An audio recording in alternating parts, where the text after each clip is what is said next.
Celebrating 4 years of talk like you've never heard it before, this is GabNet, the Great American Broadcast Network.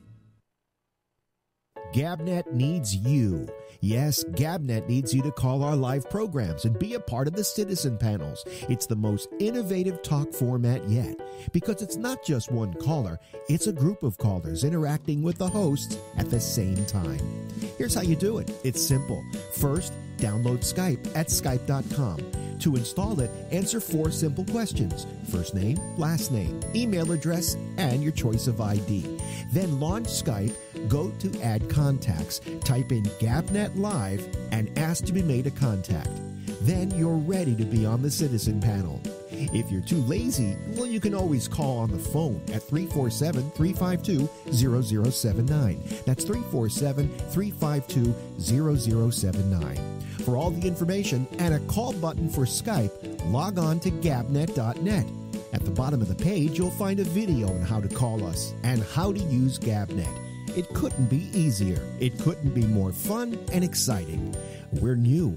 We're different. But we need you to call. So for crying out loud, call or we'll kill this dog. Don't worry, Fluffy. They won't let you die. I'm not kidding. Call or Fluffy gets it. Oopsie. Hi, everybody. This is Alex Bennett, and I've had a long and interesting trip. It's called life. And for years, people have demanded that I write a book about it, and while I've been a writer, my main talent has always been that of a broadcaster. Over a year ago, I decided not to write the book, but using my best skill, I decided to tell it. It's called Life in the Passing Lane, and I described it as an audio biography. It's presented in 30-minute chapters, so it's easy to binge listen. And you can access it on the GabNet page by clicking on Life in the Passing Lane and going to a page with every single episode, plus some extras. If you want to access it on your mobile device, that's easy too. It's on iTunes. It's Life in the Passing Lane, an audio biography by me. I'm Alex Bennett.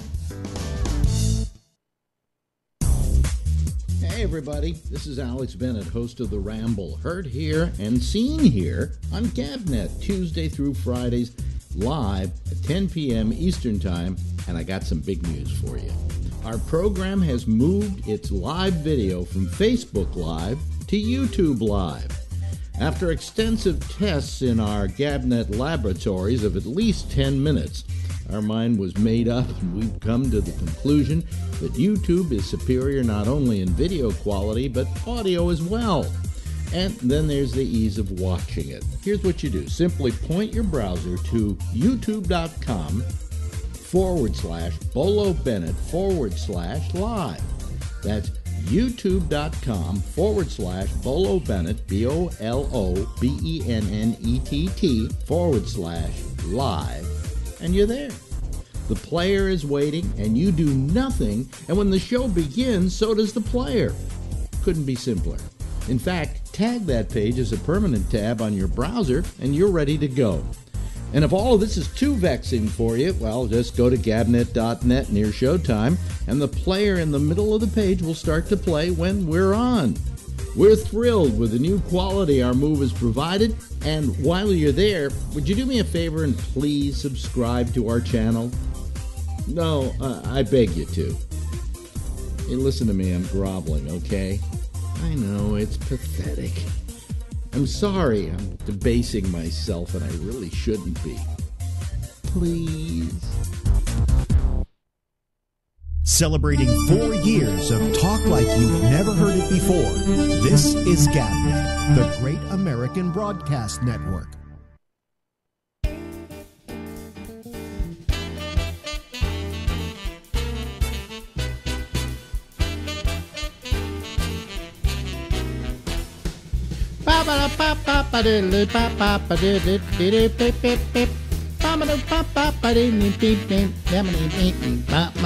Hi everybody, this is Alex, and no picture right now because the first 25 minutes of our program is actually going to be an audio recording made at another time and place so that we could catch our guest when he was available.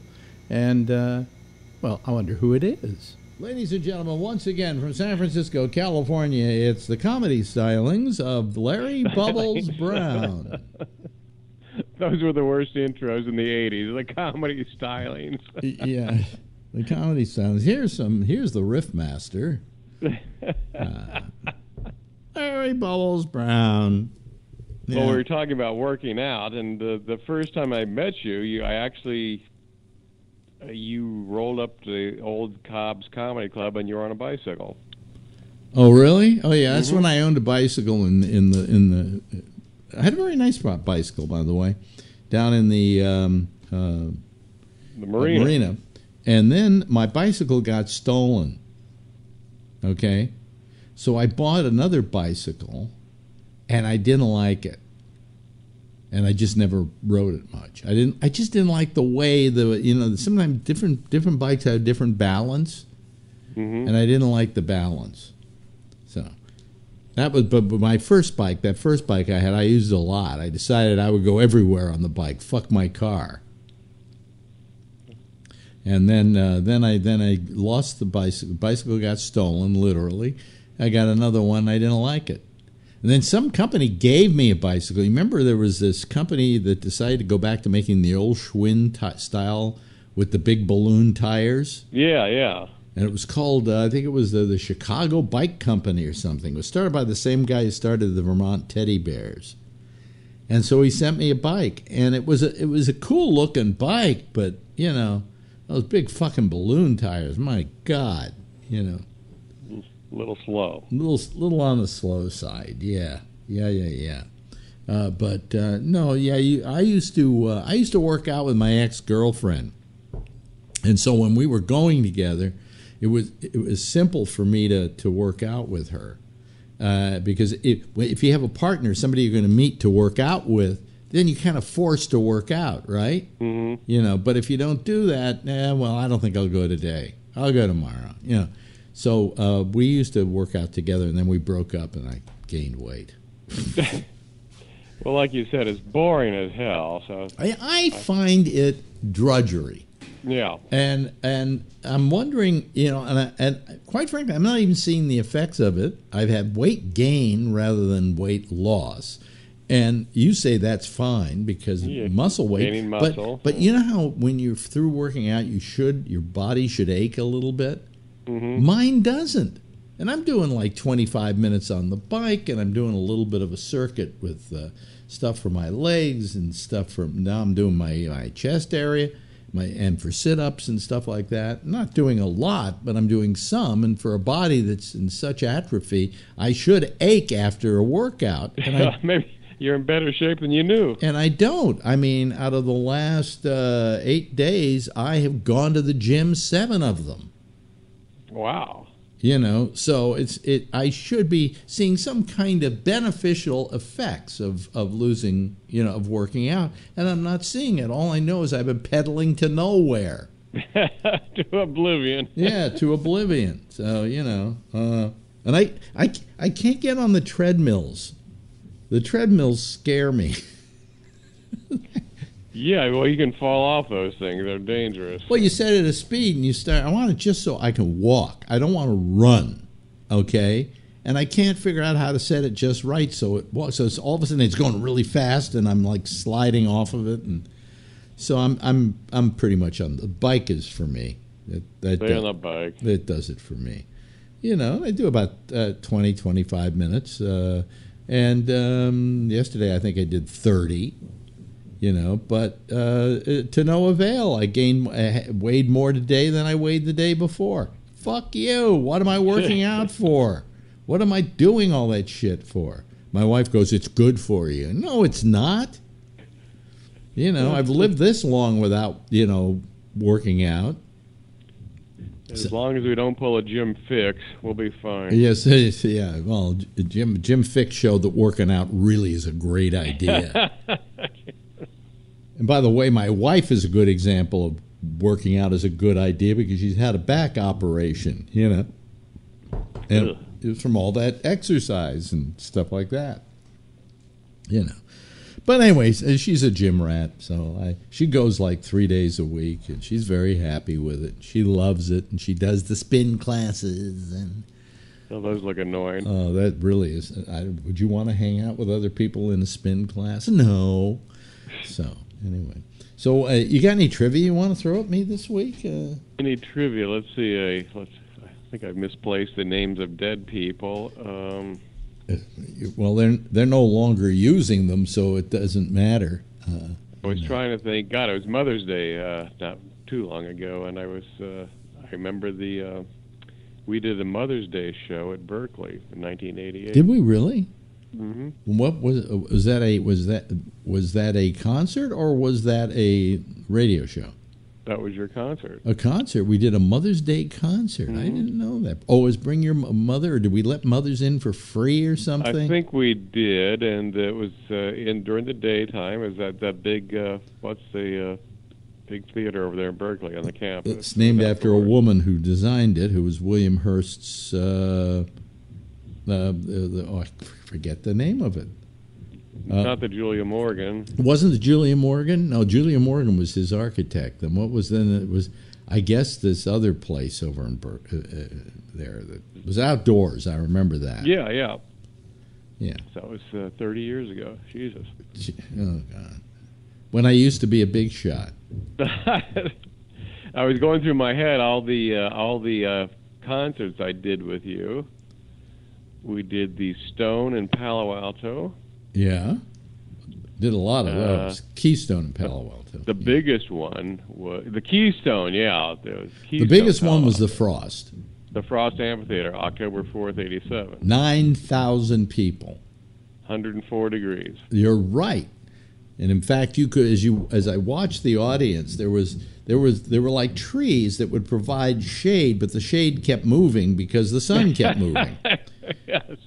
And that was brutal. And people, literally, folks, I could see the whole audience move as the day went on into various areas on the lawn.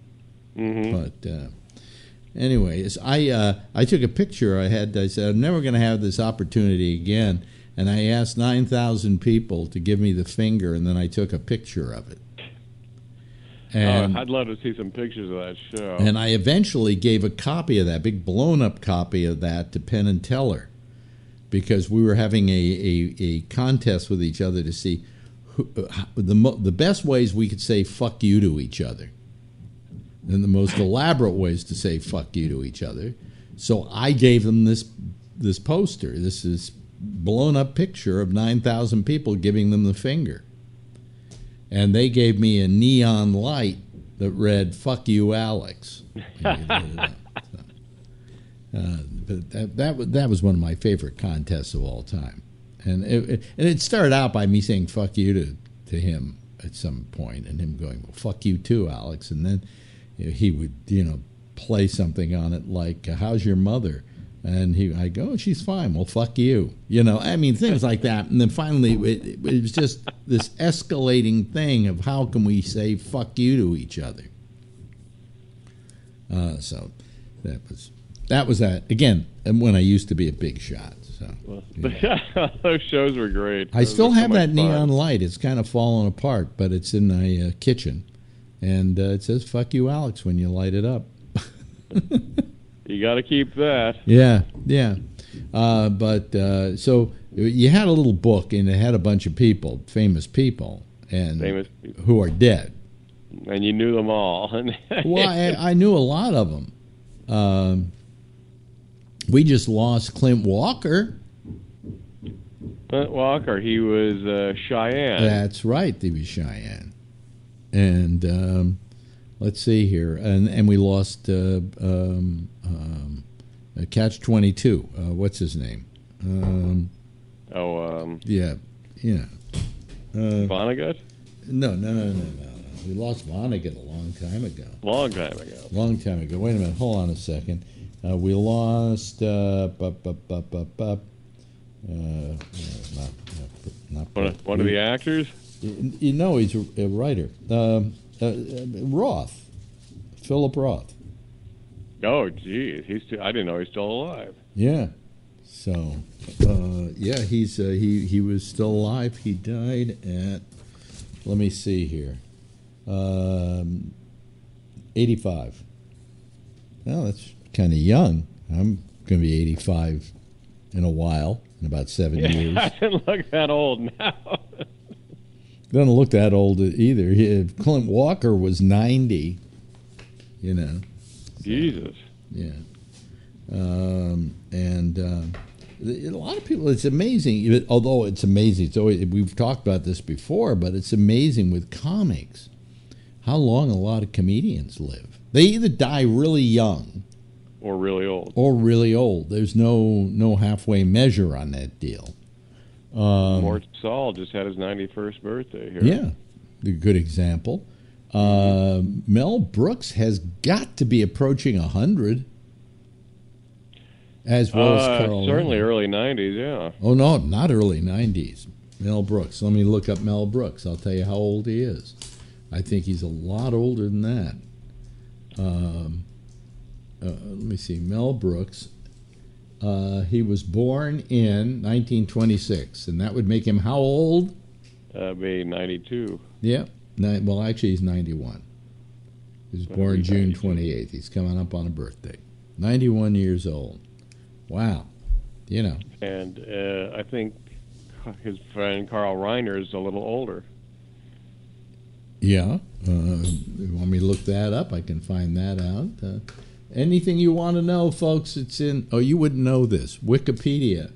I actually go on Wikipedia sometimes. Yeah? How long does it take you? It takes a long time. Dial-up's a bitch. He's 96 years old, Carl Reiner. 96, Jesus. Yep. Well, let's see, Kirk Douglas is over 100. Kirk Douglas is 101. That's amazing. I think. Proving only the good die young. Supposedly he was a real shithead.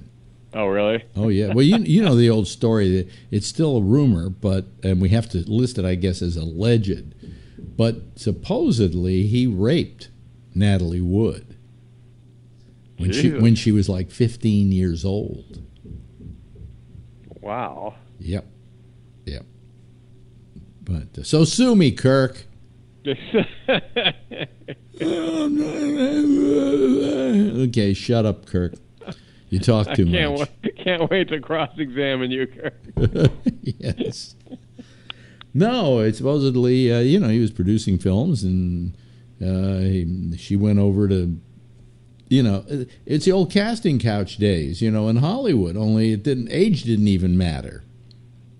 God. I mean, the Me Too movement would have a real field day with Kirk Douglas, and they probably should anyway. But because he's so old, they haven't even touched him. And that story's been running around for years. Really? That's crazy. Wow. Yeah. So maybe things were actually worse back then than now. Oh, they were terrible. I mean, there are stories, and I don't know if this is true, that certain Hollywood producers were having their way with Shirley Temple when she was a kid. Oh, jeez. Now, I don't know if that's true, but I've heard stories, okay? I hear things. So, I mean, and if you don't think guys like, Louis B. Mayer and people like that weren't fucking everything in the studio, you're out of your mind. They felt that was their privilege. Yeah. And nobody ever even batted an eyelash about it.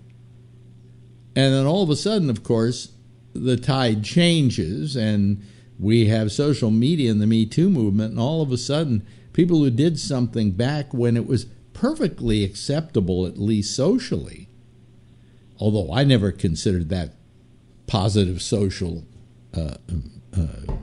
actions, are suddenly being held to account for their demeanor at a time when that kind of thing was countenanced. Yeah. Boy, am I not a man with the words today. You know, when you get charged for groping a DA on the birth of a nation, maybe. Well, it's kind of like the times when they went after everybody because, are you ever been a member of the Communist Party? And, I was with the Communist Party in 1935. Well, that's a great analogy. A lot of people were communists in 1935. It was almost a fad, okay?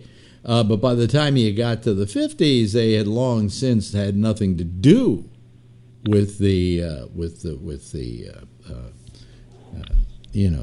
Communist Party, and yet they were being held to account for it. Well, when behavior, I always consider that kind of behavior towards women oafish and terrible, okay? But that was just me. My father raised me as a gentleman, so I always found it wrong. But society didn't find it wrong. Everybody talked about the casting couch. Oh, the Hollywood casting couch. And that's really what all that was the Hollywood casting couch. And it was accepted as a fait accompli if you went to Hollywood. You went to Hollywood and you were a female actress. You knew you'd have to fuck a couple of producers to get in the movies. And while that's incredibly bad behavior, and it's horrible in retrospect, it was the way, it was the zeitgeist. It was the tempo of the times. And, you can say, okay, from this point, we no longer will do this action because it is bad. Then that's fine. Then we have a new rule going and a new morality, and that's good. But holding a lot of these people to account for something that went on way back when, my God, it was bad of them to do it then. It's still bad to do it, but nobody said it was bad to do at the time. So not having a moral compass, these people simply felt, well, there's no rule against it. It's okay. Nobody's going to yell at me for doing it. Okay. And and just the charge ruins your career. So just the charge alone today ruins your career. Yeah. And now what it's become is like a Salem witch trial. It's like is Kevin Spacey a witch? Yes, he's a witch. Okay, well, we'll burn him at the stake. Not to say that I haven't heard things about Spacey, that he's a real prick and all of that. He's probably part of the reason why a lot of these people get thrown to the wolves is because nobody's there to catch them because they hate them. Yeah. Harvey Weinstein, nobody was going to defend Harvey Weinstein because they didn't like him in the first place. He was a pig and he was oafish and he was a terrible human being. And he ran Hollywood like, with his place in Hollywood, he kind of used as a bully pulpit. And, when he finally went down, nobody was there to catch him. Nobody was there to say, oh, wait a minute, he was really a good guy. I heard Dave Chappelle did a very interesting thing on one of his Netflix specials in which he defended Bill Cosby. He said, say what you will about Bill Cosby, and you can assail him for what his actions were over the years with females, but let's not forget what he did for black people. The scholarship funds, the fact that he had the first television show that portrayed a professional black family, and he went on and on about all these good things that Bill Cosby had done. He said, and we can't forget those just because we're assailing him now for what might be incidences of drugging women and raping them, okay? And I thought that was a pretty astute thing to say. Yeah, pretty bold. Well, do we throw out the good that somebody did because he did something bad? Do we suddenly demean all the work that he's done that had positive value? There were literally hundreds of kids who went to college because of Bill Cosby. Black kids. And what he did with that show, that TV show, was groundbreaking for the black community. At last, there was somebody they could watch on television, a family they could watch on television that they could relate to. So, yes, Cosby and his personal sexual behavior was terrible, but do we throw all that out? And I think Chappelle finished by saying something to the effect of, sometimes you got to take the good with the bad. you know. But you can't completely deny the good that somebody's done. Yeah, you can't deny it, and I think they want to. A lot of people just want to throw everything out. Yeah. Now I don't know how I would have fared in today's mentality about the Me Too movement and so on, but I don't think there's a woman I know that could ever say that I ever acted inappropriately towards them. But I think there are a couple of women who are crazy enough to accuse me anyway. Exactly. Yeah, to anybody, and then you're screwed. I know one woman that's really nuts. Okay, I guess that's the reason I kept having sex with her. And I mean, this woman would come on to me and everything, but I bet that if I were still somewhat pseudo-famous, that she would come forward and say, yes, well, he blah, blah, blah, blah, blah, because she was crazy. She was nuts. But I never treated her in any way that would be disrespectful or horrible, you know. And she'd probably have Gloria Allred by her side. Oh, yeah, well, there's a documentary on Netflix on Gloria Allred, and I kind of got an appreciation for her. I mean, she has taken a lot of cases pro bono in her time and really has fought for women's rights. And so, we think of her as like an ambulance chaser, but really there's more to her than that. So I do have a bit of an appreciation with her, although I still think that if you're going to accuse somebody of something, the worst person to have by your side is Gloria Allred, because everybody goes, oh, there's Gloria Allred again. You know, she's defending another one. Like, who was it? I saw her with a whole bunch of women a couple of days ago that suddenly were doing some kind of accusations as a class action suit. And then she has a daughter who does the same thing, in the same Lisa Bloom, who does the same thing. But and listen, I think it was time to come that this would be brought to light, that women shouldn't have to sleep with a producer in order to get a job. Okay? That should be considered. That shouldn't be considered even in a factor, but their ability should be the factor. And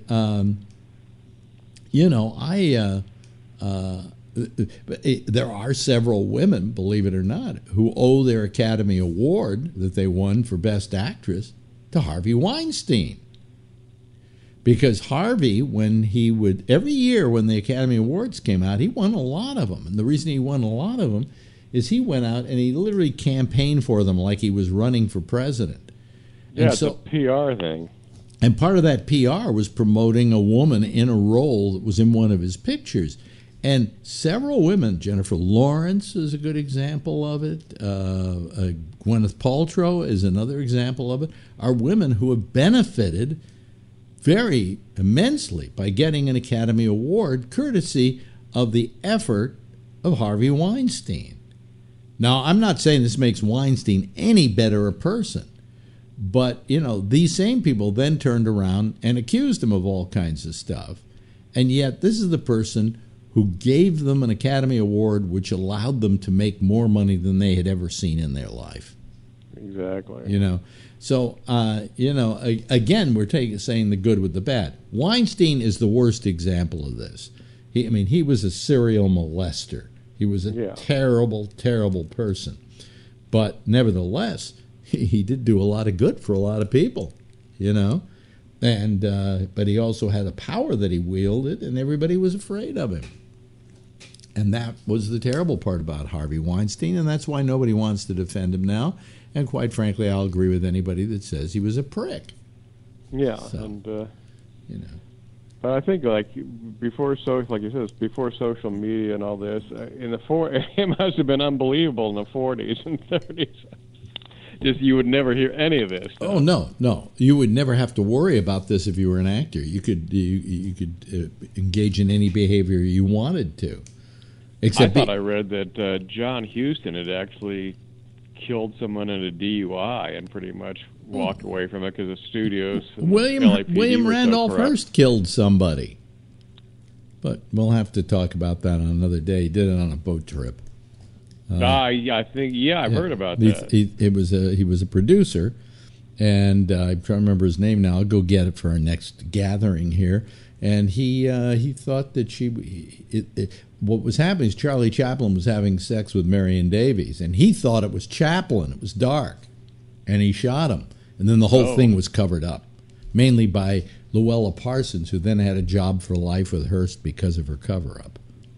Anyway, really? Yeah. Oh, it's a great story. I'll tell you next time. Okay. But ladies and gentlemen, this has been the lovely and attractive Larry Bubbles Brown. Thanks, Bubs. Thanks, Alex.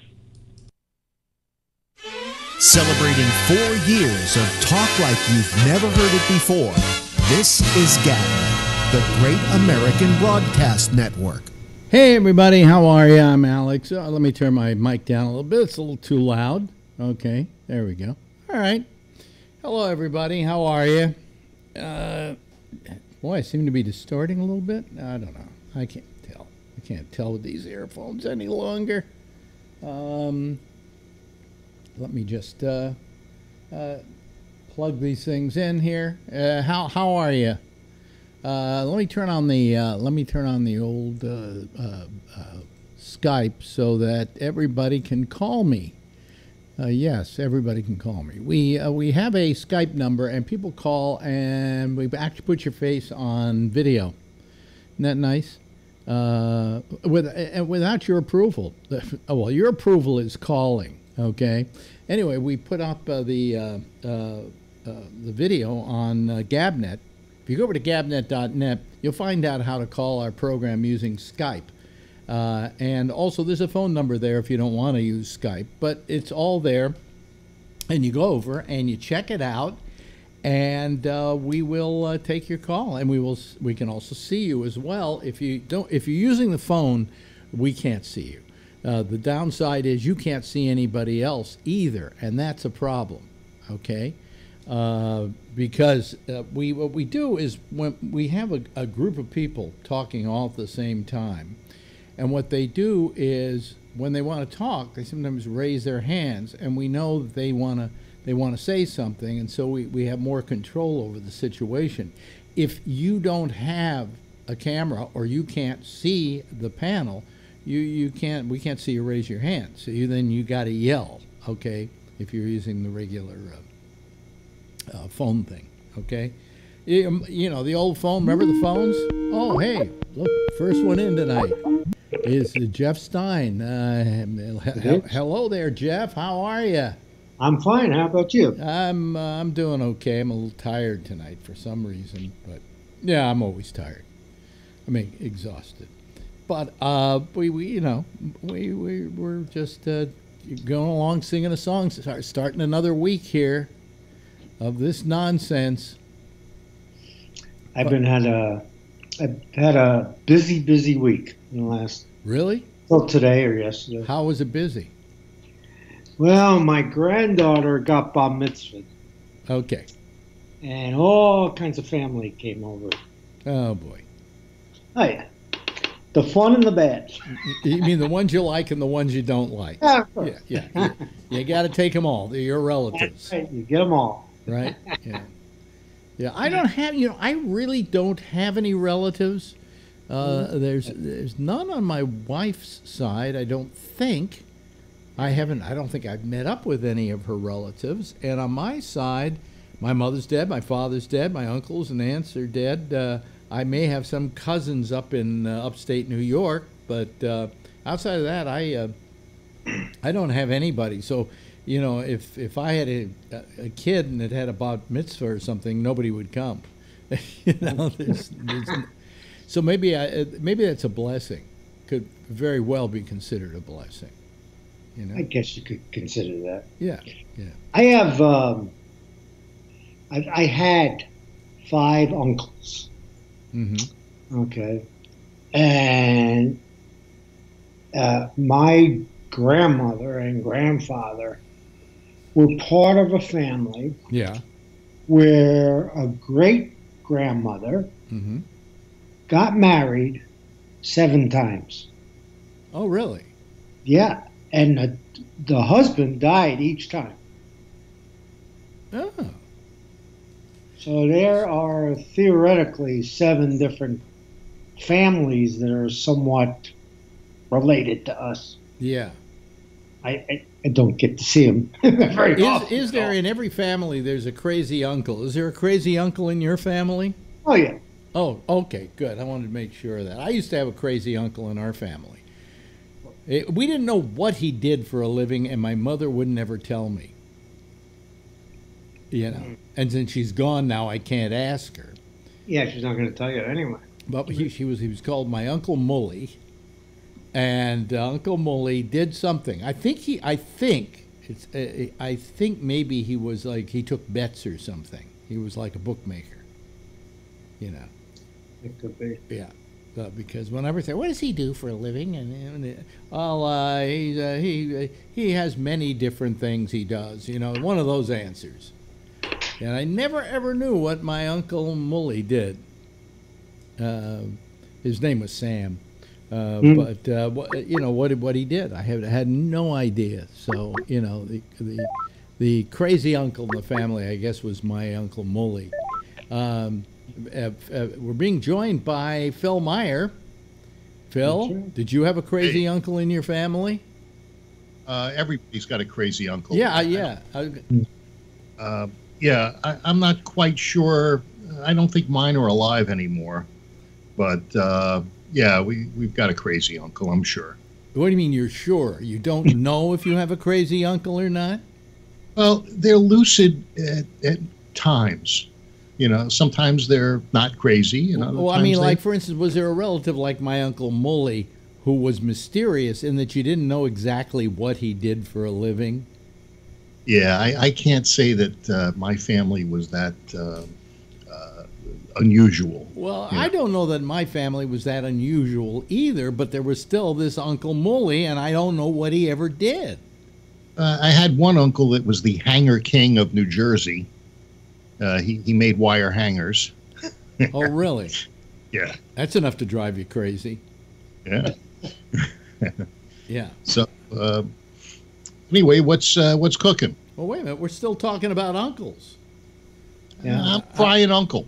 I mean, my Uncle Mully, among other things, I mean, we never knew what he did, and but he was a nice guy. You know, it wasn't like I didn't like him. In fact, I adored him. Yeah, they're all nice guys. You know, if you call somebody uncle, it's even if they're a family friend and you refer to them as uncle, it's because they're important to you. And he used to like to wrestle with me. Now, I don't think there was anything sexual in it. So it was what's his name? The actor that was wrestling with the kid. Spacey. Spacey, yeah. Yeah, yeah. So you had an Uncle Spacey? No, I didn't have an Uncle Spacey. We're being joined by Ray Renati, ladies and gentlemen.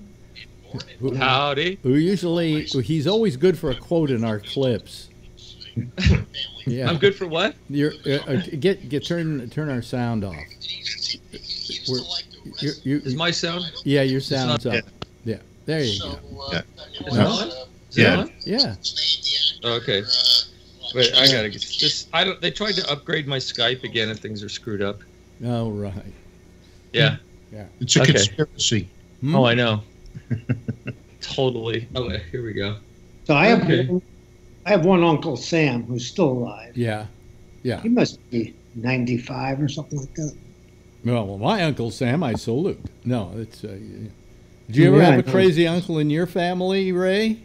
Do I have a crazy uncle? You know, no. Really? No, I don't. No, I don't have a crazy uncle. And a crazy aunt. Yeah, my aunt's a little crazy. Yeah. Okay. What do you mean? How's she crazy? It's like she's had early Alzheimer's for the last 40 years.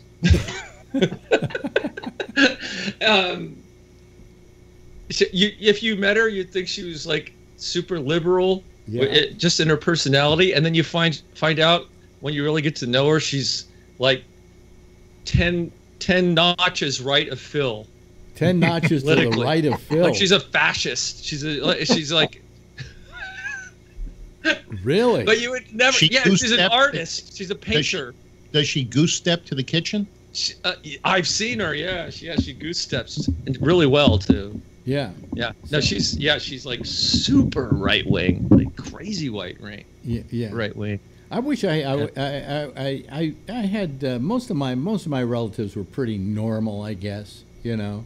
Yeah. My Uncle Lou was my favorite uncle, and he and I used to get in his sports car and drive up to Lake Tahoe, throw a little bit of money on a table, or into a slot machine, and then get back in the car and go back to San Francisco. And I remember one time we were driving back, and all of a sudden, there was a red light behind us, and it was a cop stopping him because he was driving too fast in the sports car. So he said, I got to pull over here because he's going to try and give me a ticket. Act as sick as you possibly can. So I embraced all my Stanislavski method that I could. And he says, I'm sorry, officer. The reason I was racing is I've got a sick kid here, and I got to get him home. You know, I got to get him maybe to a hospital or something like that. And the cop said, how are you doing, kid? And I was putting on. This was like this was an actor's workshop class I was doing. You know, I was really emoting, and the cop let us go. Oh, and good job. And after that, he just absolutely adored me. Anything I wanted, you know. So Phil, did you ever get stopped by a policeman while you were driving? Yeah, all the time. And you showed him your little badge or whatever you had, right? No, I wasn't that obvious. I was taught by my field training officer to say, yes, I'd be glad to get you my license and registration, but I have to reach past my off-duty weapon. Is that okay? And you know, who you with? And you tell him, and the guy says, you got an ID? I know. Yeah. I work with the mafia. Yeah. Sometimes they look. They say, do you know so-and-so? And it's see you later, bye. Do you know, I never got out of a ticket because of who I am, except once. I was driving back from Mendocino, and I'm along that coast highway, you know, that coast highway that has a curve every 5 seconds. Highway 1. Yeah, and I'm a little bit on a straightaway, so I'm trying to make up for some time that I was losing with all these turns. And all of a sudden, the red light's behind me, and the cop stops me, and he says, you know, you were speeding back there. And I said, yeah. And then he looked at me, and he went, you're Alex Bennett. And I went, yeah. You know, now I'm thinking, like, he's either going to love me or hate me. Right? And he said, I just love your show. I listen to it all the time. Listen, drive carefully and have a nice night. And he didn't give me a ticket. Awesome. You know, it's not necessary to ticket somebody. You can stop them. You can warn them. You can ticket them. It's up to the cop whether he's going to ticket them or not. Yeah. On the other hand, I don't want to get a lecture from an 18-year-old, you know? Well, they're not 18 if they're cops. If they're cops, they're somebody who's pretty young, you know? Yeah. But do you know what you did back there? Yes, I know what I did back there. You know why they ask you that? Why? To get you to admit what you did when they give you the ticket. It's called a something statement. I forgot. It's been so many years. But is that why they ask you, do you know what you did back there? Yes. Well, then fuck them. No, I don't know what I did back there. That's exactly what you should say. Yeah. Hey, Phil. Yeah, spontaneous confession or something. Yeah, go ahead. Oh, sorry. So twice I've had cops make up stuff when they pulled me over and made a mistake. They make things up. They've made things up so that they could still give me a ticket. Like one time I was in Tahoe and a cop pulled me over because he said I passed a bus on the left-hand side while it was snowing, but there was no bus. He must have got my car mixed up with somebody else, and he goes, well, you're supposed to have chains on. And I said, well, no, I got snow tires. And it said chains or snow tires. And, oh, no, that's what it was. He goes, you don't have chains on. I have to give you a ticket. And I said, no, I have snow tires. And he says, well, you passed a bus back there on the left illegally, so I'm going to give you a ticket anyway. And there was no bus. I never passed a bus. And I had a car full of people, and it's like, he didn't pass a bus. And I said, shut up, man. And then like last year I was riding well, wait a home minute. like 3 in the morning. Did he give you the ticket for passing the bus? Yeah. So did you go to court? Did you go to court? No, because it was in Tahoe, and you have to go like between 2 and 4 on a Friday afternoon or something. So I forget it. I just paid it, and then and the other one was coming down 101 from San Francisco, like 3 in the morning, and I was speeding for about 10 seconds, and I realized it myself, and I slowed down, and he pulled me over for speeding, but he thought I was drunk, and he got me out and tested me. I wasn't drunk. And then just to put a little more on so he could give me the ticket, he says, and you were tailgating a car back there as well. You know that, right? And there were no cars on the road. I'll tell you. I mean, they lie. They lie. Yeah, they outright lie. The best one is in the movies where the guy pulls the guy over, and he says, why'd you pull me over? And he walks to the back of the car, takes his baton out, and smacks the guy's taillight and says, you got a broken taillight. I think I saw that somewhere. Yeah. My best ticket ever was, it was a Sunday night in Chicago. And I was driving back home, and a cop stops me. And he says, license and registration. So I got the registration, and my license was one of these little temporary licenses they give out in Illinois until they send you your real one, right? And I said, and here's my license. And they said, oh, that doesn't count because in Illinois, we use your license as bail. Okay? In other words, they take your license from you, they give you the ticket, and you drive on the ticket. You get what I'm saying? Yeah. And because I didn't have a legitimate Illinois license yet, they couldn't take my temporary license as bail, so they said, you're going to have to post bail. I said, it's Sunday night. And this is before ATMs, by the way. Let me mention that immediately. And I go into my pocket. I've got like $2 in my pocket. I say to my wife, Ronnie, hey, Ronnie, do you have any change or anything? And she goes, no. He said, well, you got to come down and post bail. We're going to have to put you in jail overnight. I said, how much is bail? They said, $35. I'm thinking, wow. You know, and in those days, $35 was maybe like $100 today. So we go down to the police station, and they say, well, listen, we're going to have to book you overnight until tomorrow morning, which is Monday, and then maybe you can get the money from somewhere. And I'm thinking, I don't want to spend a night in jail for a fucking ticket, you know? So they're saying, if you come up with $35, we can let you go. So I'm thinking, I look at Ronnie and I go, Ronnie, you know those jars of pennies you've got at home? Yeah. I said, you've got a license. Get in the car and go get them. And as I left the police department later on, these guys were still counting out the pennies. They had to take them because it was cash, okay? But they were going 1, 2, 3. And one other cop looked at me and said, you know, if I were you, I would have done the same goddamn thing. Well,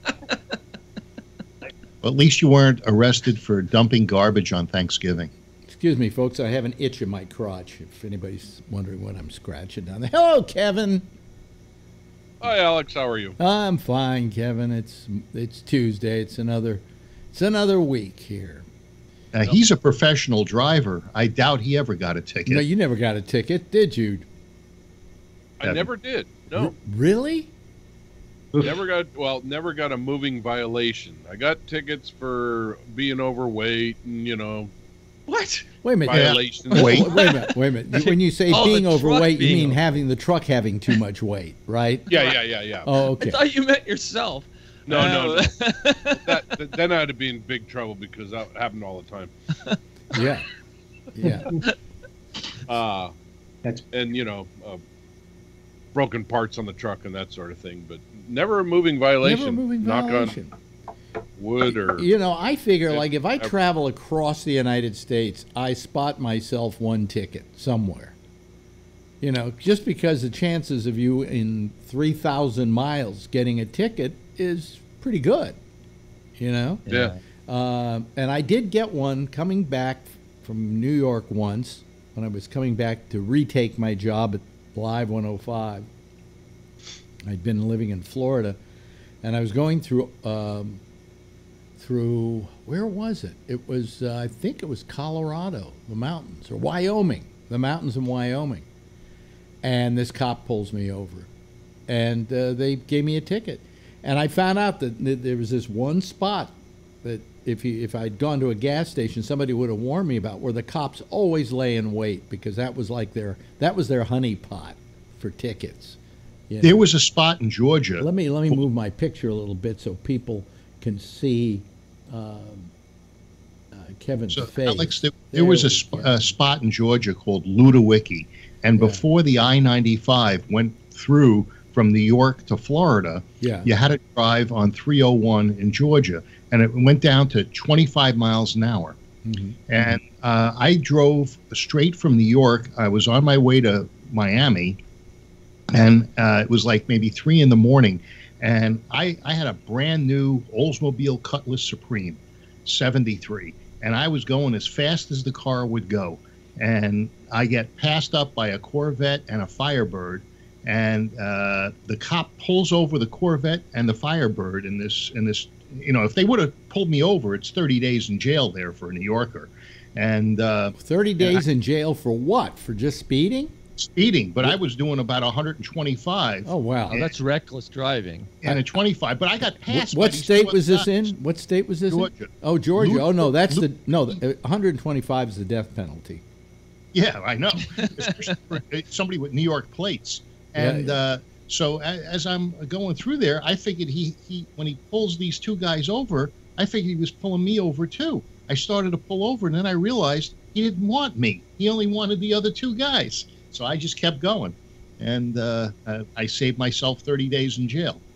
30 days in jail in Georgia for a ticket? Now, I'm sure that's not true anymore. No. It's a speed trap. Ludowicki, Georgia, was known as a speed trap, and Yeah, but in lieu of 30 days in jail, couldn't you pay like a fine? It might have been $1,000, and at that time, I don't think I had $100 to my name. Really? Well, 125 is like reckless driving or something. Oh yeah, yeah. I was going as fast as the car would go, and the whole way down, these two guys were kind of playing, going past me, and it just so happens that they went past me, and the cop grabbed them instead of me. Ludowicki, Georgia. Look it up. 301 Highway 301. This is in the early 70s when the I-95 didn't go all the way through, and it was a known speed trap. Yeah, there's certain towns that they have that reputation. They exist. They exist on that, and they don't like New Yorkers. Well, obviously. Yeah. We were on a trip last year, and we were just turning out of Nevada, going north towards Idaho, and there's a town called Lucky, I think it was called, it was Lucky, and there's a casino in the middle of nowhere, and we were told by friends, don't speed through there because there's a speed trap, and it's like in the middle of nowhere, and you get your speed going, and all of a sudden there's this casino, a store, and then nothing again. And sure enough, we pulled in there, and there was a cop sitting right there. Wow. And we had slowed down and done our little 25, 30, whatever it was, through town, and sped up and took through, but there was a speed trap there. In Sausalito, I had a friend that was a cop there, and they used to sit in front of Zach's. The bar. You remember Zach? Yeah, it's a bar, and they call it shooting ducks. So at 2 in the morning, they wait for the drunks to come out of the bar, and then, they get them. In Richmond, we never shot ducks. We had to get a guy. We were going to get him legit. But as far as Sausalito, it was a nightly ritual just to sit out over by Zach's. I was always hoping and praying that a cop would stop me for drunk driving. Yeah. Because, as you know, I just never drank. Right. I was always the designated driver. Everybody else got loaded and said, Bennett will drive, But I always wanted to get... I always wanted to get stopped by a cop for, drunk driving, and then be kind of swerving a little bit and, whatever. And then when they gave me the breathalyzer, they would be amazed. Well, when they pull you over, oftentimes ask you one of these statements like, have you been drinking? And if you say yes, that gives them more probable cause to continue the investigation. The same thing as the spontaneous statement, which is, yeah, I'm sorry, I was speeding, I didn't realize it.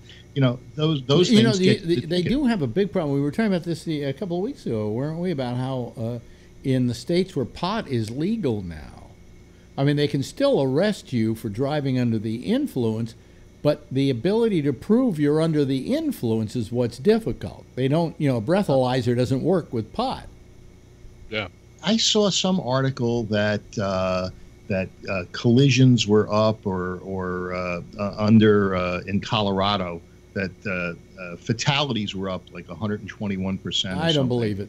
And I'll tell you why. And I don't. If it is, it's not from pot. I'll tell you that right now, because since pot was legal. But you see, you're trying to attribute that particular cause, that particular thing, as being the cause. I happen to know through studies and medical studies been done years ago. There was a thing called the Oregon studies, in which they tested how people could drive under the influence of marijuana and if they were any good at it. And it found that most people who were experienced at smoking pot actually could compensate. It was one of the few drugs you could compensate for the effects of and get behind the wheel of a car and pretty well negotiate it without any real problems. Yeah, I actually remember how about that. all of those? You remember that test, right? Yeah, I do too. Yeah. So I don't think that if deaths from driving have gone up, it's because of that. Let me see. Probably a combination. Huh? Of drinking and smoking, and they're just catching them. Well, there's also prescribed pharmaceuticals that can affect your driving, like tranquilizers and benzodiazepines and opiates. You're not supposed to drive under those kinds of tranquilizers. Yeah, but a lot of people don't do it all the time. But a lot of people don't know that. What the fuck? .com, and this is the Daily Fro again. No, wait a minute. What is that? The hell is that? No, it's a podcast, and it won't. Are you cheating? Are you cheating on me? That was a ringtone. Daily Fro. Go off the phone. It was me. It was the Bluetooth, and not Bluetooth. Yes, Bluetooth. By the way, does anybody here have Echo? No. Or as we call it, some people actually call it. What's the name you use to call it? The Amazon name. The Amazon Alexa. They call it the Alexa, but it really isn't. It's the Echo, and you say Alexa in order to make Echo do what you want it to do. But I call it Echo because if I call it Alexa, somebody might say, "Hey, Alex," and then it will start, "What do you want?" So I use Echo. You have a choice. And we're sitting there watching TV, and all of a sudden, Echo starts going, "I don't really have an answer to that question." Or the height of Mount Everest is, and I'm going, "What happened? Does my Echo have like Alzheimer's or something?" As you said, it's cheating on you. Well, they found listening to other things that they have a speaker in there, and it is on Wi-Fi. And I could call, if I have your phone number in it, I can call you, Phil, and talk to you using.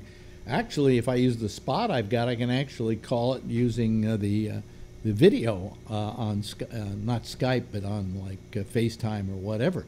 Anyway, somehow some Echoes are mistakenly hearing what's going on and transmitting it to people who are on your phone list. So they pick up their phone, and there you are, talking over dinner in the kitchen with the Echo on. And I think you should have to tap something to make it. No, sometimes it's just doing it by accident, and Amazon says we're working on the problem. It has to do with the same issue they were having with the laugh. It picks up something and it starts listening. Yeah. I have a Google Home. It does that. So the equivalent. Yeah. Sometimes it just starts talking if it hears something on the TV or whatever. By the way, it sounds enough, like "Hey Google" or "Hello Google." I will have to say that the Google Speak thing, and the Echo's speech recognition far surpasses Siri. Oh God, yes. Siri is like so bad it's ridiculous. 9 out of 10 times when I say something to Siri, it doesn't understand what I'm saying, or it says it wrong. Mm-hmm. Yeah, yep.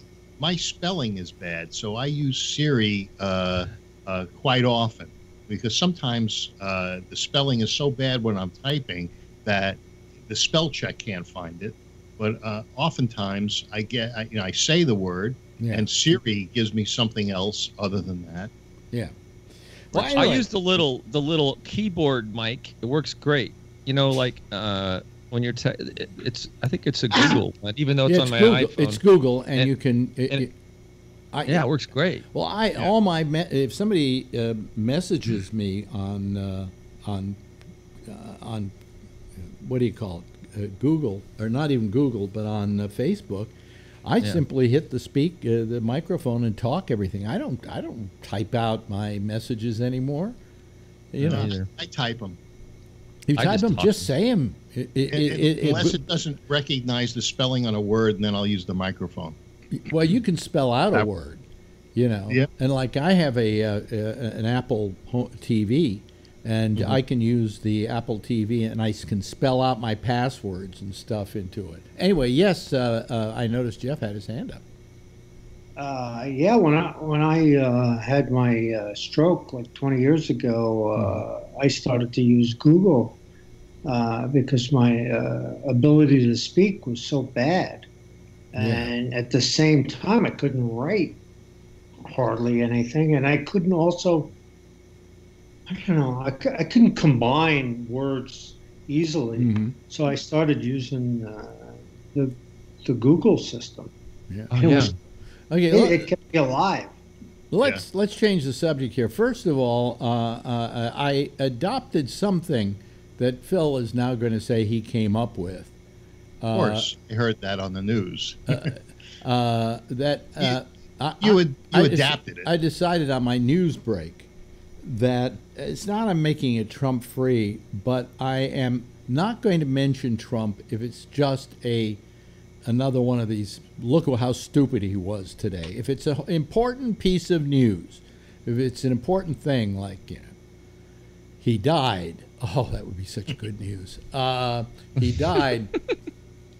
Heart attack is. Then I'll mention it. I'll mention certain things that are, But it's Trump-free news in that he has to do so. Like when he meets with what's his name, Kim Jong-un, he will. I'll mention that, because that's news. That's real, bona fide news. But I feel that because he so monopolizes the news cycle, that a lot of other news doesn't get, mentioned. Like you tune into MSNBC, and for the whole hour they're talking Trump this, Trump that, this that, Mueller this, and it so monopolizes the news that, let's say there is an important item and it's something out of Libya or something like that, then you're not going to hear about it. And so I'm gonna make it a policy to not, like I mentioned Ivanka Trump with her 13 patents in China that she got. Because I felt that was kind of important. It was corruption in the White House. But anyway.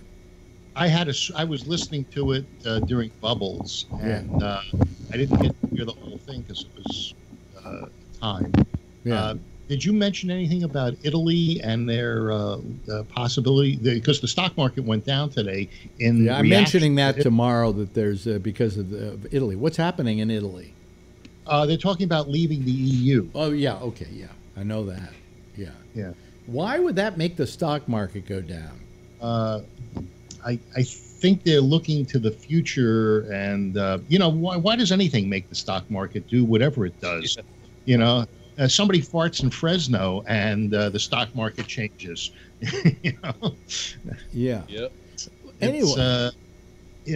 But this is what they're saying. I was watching Fox Business News, and they were talking about the fact that the big drop. I think it was a 400-point drop in the Dow today. Yeah, something like that. Yeah, it was due to this Italian thing. Oh, are you trying the thing? I'm going to try because my ear tonight is bothering me from this. It's a Q-tip. Oh, can I just use my finger? No. I can't. Well, maybe. I mean, you can try. I don't think it'll work. No, I can't get it open. Use a key. I don't have a key on me. I've been called away. I'll call back later. What do you mean? Well, how have you been called away? Well, my wife wants me to come and eat with them. Oh, okay. Just do like we do. Eat in front of the microphone. I know, but I never eat with my family anymore. Oh, okay. All right. So how long will you be? I'll probably like 20 minutes. Okay, we'll see you in 20 minutes. All right. Okay. Enjoy yourself. That's, all right. Yeah. Save some for us. I will. Yeah. Anyway. Yeah. You don't have a. No. Well, you can use a cotton ball. I mean, here I can. No, I can just use this. We can do that. There we go. There we go. Oh. It's soothing. It is kind of soothing. Yes. Okay. My stock went way up. Your stock went up? Yeah. Yeah. What stock is that? Bought stock in Square a long time ago. Wow. I use Square for my little photography thing. My wife uses it for jewelry. We bought it when it was an IPO. $13. Well, anyway, so I want to get to the, get to the elephant in the room today, and that's the situation. Huh? I think I know where you're going. Where do you think we're going, Kevin? Speaking of elephants. Yeah. Oh, was that the shaming of what's her name, Roseanne Barr? Making a racist comment and having her show canceled. Yeah, but what do you mean? What do you mean, shaming her? Well, I started to refer to the Sarah Sanders thing where she was fat shamed and shamed for her eye, and then I realized what you were talking about and changed mid-sentence to Roseanne Barr. Yeah, well, that Michelle Wolf thing, I never heard of Michelle Wolf in my life. Has anybody here ever heard of Michelle Wolf? No. No, I'd never heard of Michelle Wolf before. Apparently, she's some comic with a good agent. And she wound up being the host on the correspondence dinner because nobody wants to be the host anymore since the president isn't going to be there. So they went and they got an opening act. And she then said things about Sarah Huckabee Sanders and learned that having the job of being the host of the correspondence dinner is a thankless job. The next day, somebody is going to be unhappy with how you did it, no matter how good you did, right? And it was Michelle Wolf. So she then has a weekly show on Netflix. So I figured, well, you know, I've never heard of Michelle Wolf before. I mean, watch her and see how good she is. She is fucking terrible. She is horrible. She has an annoying voice. She isn't funny. I don't know where she found bad writers like this, but she had the material was just lackluster. And that's now I know who Michelle Wolf is. And I know to stay away from Michelle Wolf. But yeah, so it was the elephant that or the Roseanne Barr thing? The Roseanne Barr thing is, of course, the elephant in the room. In case people don't know. She apologized. That but doesn't, you know what? It doesn't matter. Doesn't matter. That was stupid. Plain stupid. Of course it was stupid. Chances are the tweet was at midnight. Chances are she was drunk. Yeah. Okay. But here, I guess my take on the thing is, to begin with, if I were ABC, I would not have gotten rid of the show. I would have gotten rid of her. I would have killed the character off, called the show The Connors, and continued with it because, after all, you know, you've certainly got a fairly good actor in John Goodman because the time that he died on that show, the next year the ratings went into the dumper. So you know who the real star is of that show. Do you think that possibly she owns a good portion of the show, she can take the show to HBO or something? Nobody's taken that show. Nobody's taken that show. Not with her. No? Not with her. No. She's the Colin Kaepernick of TV. Well, no, she's not the Colin Kaepernick of TV. No. Nobody will hire him either. Well, no, but how is she the Colin Kaepernick of Well, Colin Kaepernick was a shit disturber, and but she isn't. This isn't shit disturbing. This was sheer stupidity on her part. She just plain screwed up. She stuck her foot in her mouth and swallowed it. I saw 6 video clips of other things that she had done, like the Star Spangled Banner, but that was nowhere near what she did this time. That was just nowhere near what she did this time. Are you familiar with the quote? Are you familiar with the quote, Phil? Yeah, something about not chimpanzees.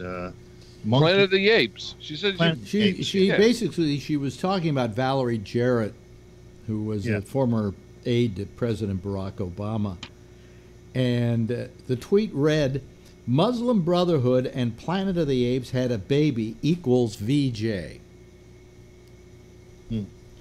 Was it? You know, I don't think when talking about black people you should use the term ape in any of that. That goes back to the Howard Cosell saying, "Look at that monkey run." But that was, believe it or not, on Cosell's part, simians? It was loving. It was a kind of a loving statement. Look at that little monkey go. It was a different time. Look at the time it was. And it was a different. Today, he'd never work again. Never would have gotten away with that shit now. It was a guy, something the Greek. Jimmy the Greek. And Jimmy the Greek, Jimmy the Greek was, I don't think he was wrong in what he said. What he said was the reason why blacks are very good at athletics and sports is because it was bred into them to be strong. And it's true because the slave owners did breed slaves like they were animals. In other words, they bred them for strength and so on. What happened to Jack? But they completely, Jimmy the Greek never saw television again. Oh yeah, no, they crucified him. Howard Cosell ended up going on. Oh yeah, well Howard he wasn't blackballed or anything. Well, because the term he got berated, but the term could be taken in two ways. Jimmy the Greek really lost his job. Yeah. Yeah. Jimmy the Greek got. Yeah, he was fucked big time. Yeah. But to begin with, what I dislike about this. Let me say what I dislike about this, and please, folks, don't think in any way I'm defending Roseanne Barr, who I knew years ago and was a friend of mine, and at that time I felt was a rather decent human being, but somewhere along the line went crazy, okay? And then she fucked over another good friend of mine, Tom Arnold. So, it's a... but anyway, that being the case, don't think I'm defending Roseanne and what she said. She has to take the hit for what she did say, and I don't care if she said, I apologize, when she suddenly realized that the heat was going to come down on her. She shouldn't have said it in the first place. All right. Twitter's taken a lot of people down, hasn't Twitter has taken a lot of people down. Taken themselves down. I mean, of course. But, nobody's to blame more than Roseanne. But my feeling is that, first of all, she's a cunt. And she's a cunt because when you're running a show like that, and I realized it just running a little show in San Francisco where I had about 10 people who worked with me, that I always felt the pressure that I had to do well because 9 other people's jobs depended upon me. Right. And if I were out, they were out. Okay? Right. So for me to act selfishly and do things that would get me fired or whatever was not even in the cards. She should have been more careful out of respect for the people who were working for her. Like, there were 200 people involved with the production of that show. I believe that's what brought out the apology so quickly. She probably realized she did that and said, oh shit, because I did that, maybe causing people other jobs. Mm-hmm. Yeah. She realized she did that and then threw out the apology knowing that she screwed up, and then it was too late. Yeah. Some people have big mouths, you know. Yeah, Well, but see, this a is good a- analogy was I heard someone say it, and I think it was actually on Fox. Yeah. It's the Twitter mentality, social media, whatever. That's something you say to somebody on the street, your neighbor standing out in front watering your lawn. You know, it gets that far. But when you say it on Twitter, it's all over the place. Once you push, You commit social social suicide. Jeff has his hand up. Yes, Jeff. Well, I think that somebody who has that kind of a job and who gets, you know, a whole, like you say, there's 200 people who worked on that project together. Mm-hmm. She's got to take responsibility for her own stuff. And the fact that she said, "Oh, I'm sorry, I shouldn't have said that," I don't think she was as sensitive as she should have been. Listen, I don't think She could have kept her mouth shut in the beginning. Yeah. Yeah. And it would have been a problem. Well, apparently, not anything that yeah. was that difficult to make that decision. I'm just wondering if there were more problems before this that they were finding difficult, because they sure made this decision fast. And this decision is a decision that would have cost them next year $60 million in ad revenues.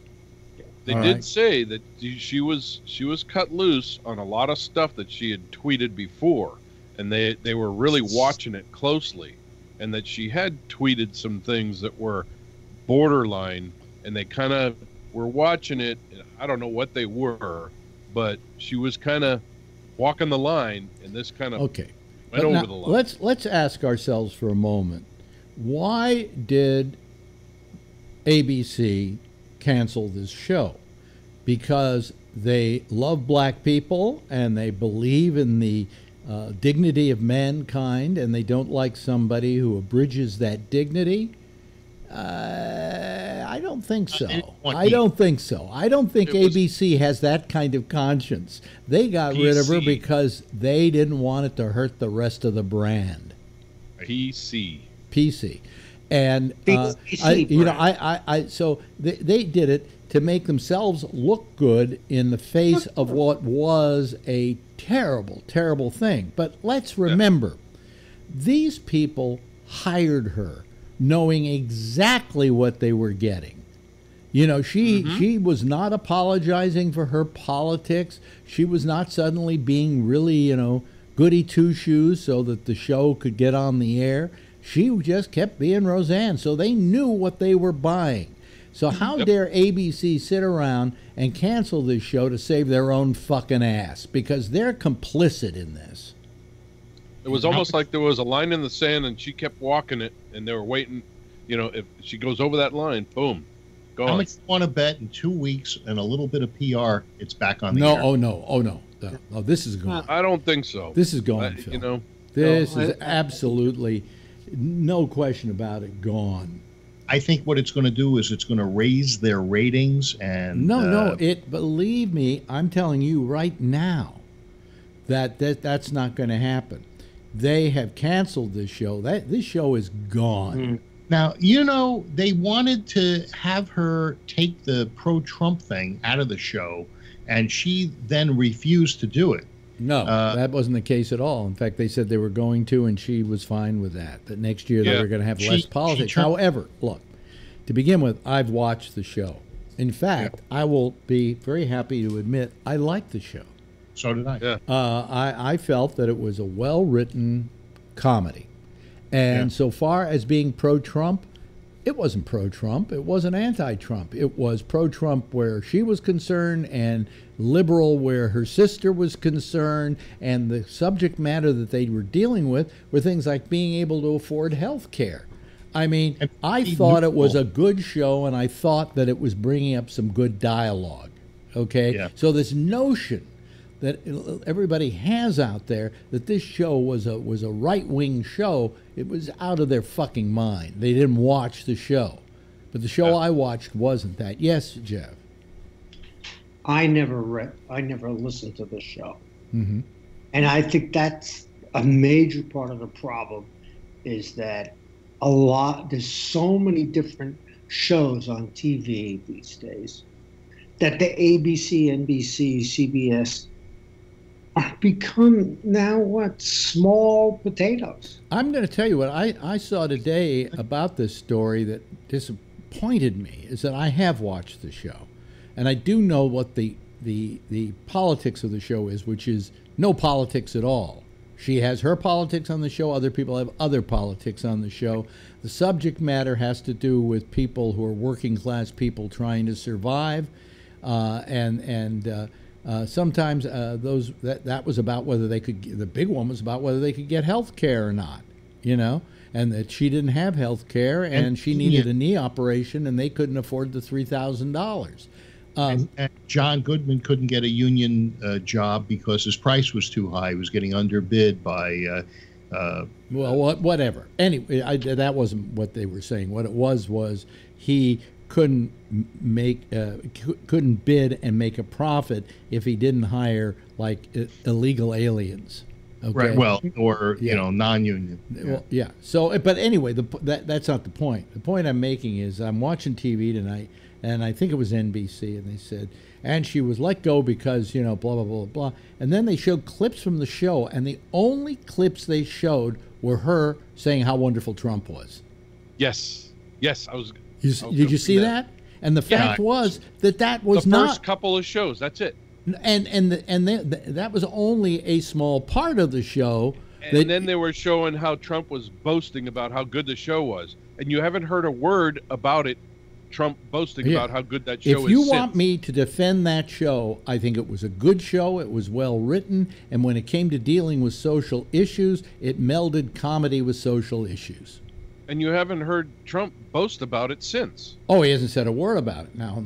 So it's become very even. And he hasn't said, oh, look how good that show is, because it's become very even.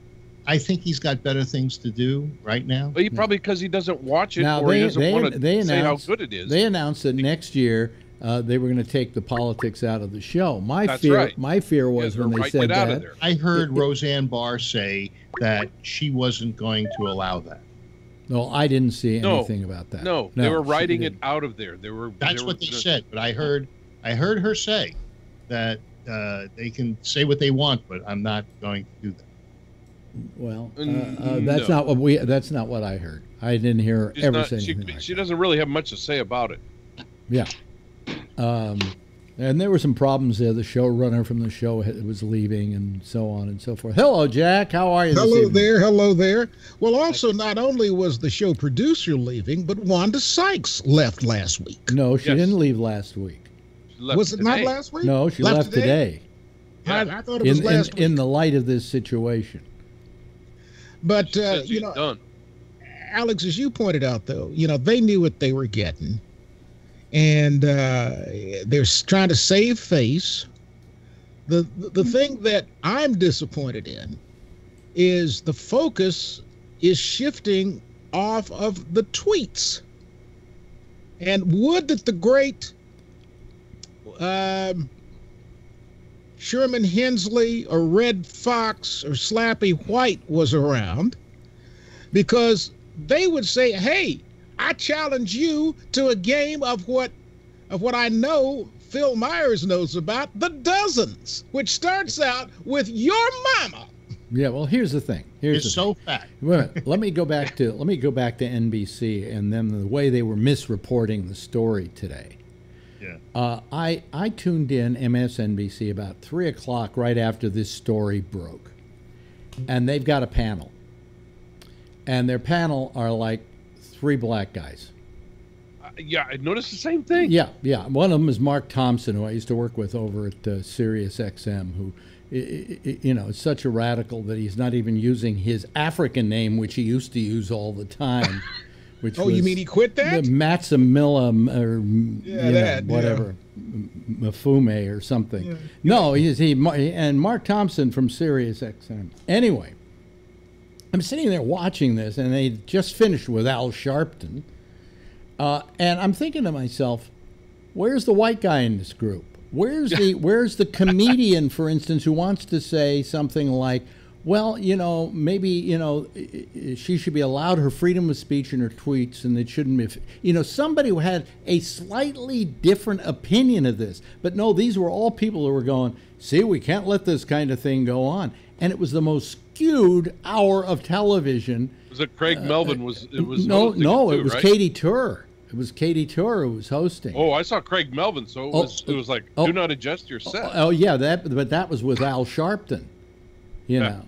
And I mean, it was just strange to me. It looked strange. Yeah. And they asked Valerie, what's her name? Valerie Jarrett. Yeah. What she thought on this what do you call it? This town hall they were having. Yeah. CNN was having, and she said, well, and I hate it when they say this. Well, I really am not upset by this. It should be used as a learning moment. Fuck you with your fucking learning moment. This is not a learning moment. This is a moment in which you see a woman visibly crash her career. Thoughts and prayers. Thoughts and prayers. It's the learning moment I have. Keep my tweets to myself. I mean, that's my learning moment out of this. That's right. Yes, yes, Jack. What I want to know is, why do we give a shit anyway? Good question. Good answer. Why do we give a shit anyway? Well, we give a shit because this is obviously, it's interesting to me that what she wrote was, it was not right. It was very wrong. Okay? Yeah. If what she meant is what it looks like, you could also say it's kind of like the I Ching. You throw it down, it leads you to a page that has a phrase, and then you decide from that what your fortune is. Everybody makes their own decision. But let's say the worst comes to the worst on this. My question still is, does she not have the right in this society to be able to say what she wants to say and not have this kind of consequence? You get not what I'm if it saying? affects her employers negatively. And the same thing. Well, no, but you see, the lawyer, what I'm saying is here, ABC doesn't give a shit about black people.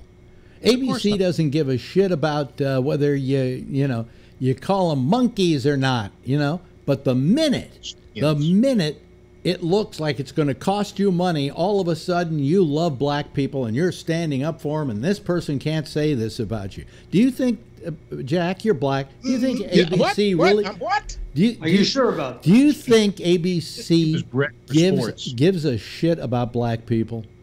Well, I worked for the NBC O&O TV station here for about 5 years. Yeah. And I damn sure knew that NBC didn't. Yeah. And I don't think that ABC was any better, probably worse under Disney.